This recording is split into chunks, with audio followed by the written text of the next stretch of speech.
So now we have not one, not two, but in the last several months, the three largest bank insolvencies in the history of the country. Right? Yep. And this one was First Republic, which is the largest, right? And obviously, guess who's bailing it out? You and I, Robert. Who else? Well, only in part. So the two bailers, or can you say bailies? Is it bailies or bailers? Bailies? I don't know. Those guys, guys that are bailing plural. it out.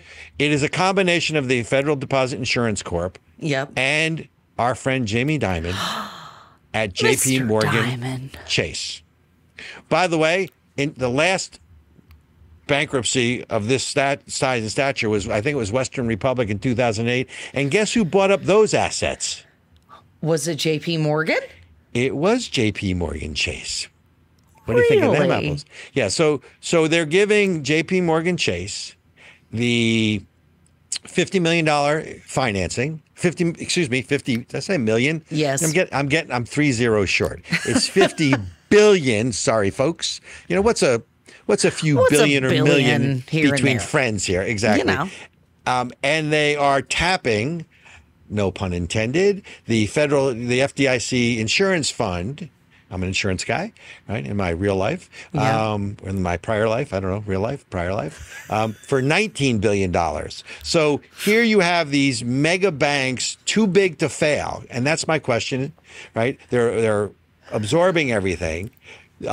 Interest rates are going up. Money is being pulled out of the economy now because they don't want to lend. And we'll talk about that in a second. So are we now at a place where they're too big to fail because everyone's going to be short on money? Well, this is when we say too big to fail, right? What does that even mean anymore? And if we think that there's a problem with all these banks being too big to fail, then why aren't the monopoly powers being pulled out from Congress right now? Why are we allowing mergers this massive, already one of the largest banks in the country, to get even bigger? Oh no, this makes them the largest. Okay, so basically they are the largest. So thanks to Big Daddy government, we're creating too big to fail and then extorting money, literally extortion. I'm calling it extortion. If you're saying it's too big to fail, then you're extorting money from the American people to give to bankers. Right. Look, to me, a couple of things.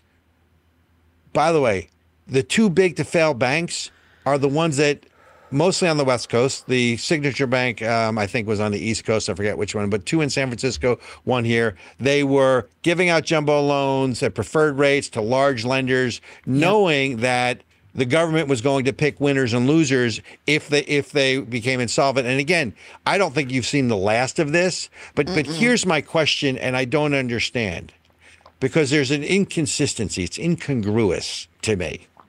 So here we have, and we talked about it in our last show, the Biden administration is now, as of this month, the Biden administration has started tiering the mortgage rates where the people with higher FICO scores or credit scores are going to subsidize people with lower credit scores. And if you have a lower credit score, it means that you are more of a credit risk to defaulting on your loan. So we're taking from the rich, we're giving to the poor. We are subsidizing people who may or may not. And look, I think everyone should have a home if they can afford it. But at the end of the day, credit risk is credit risk. So we are basically going to be bolstering bad risk at a time when banks are failing for making bad loans. Exactly. It's 2008 all over again. What am I missing? It's 2008 all over again.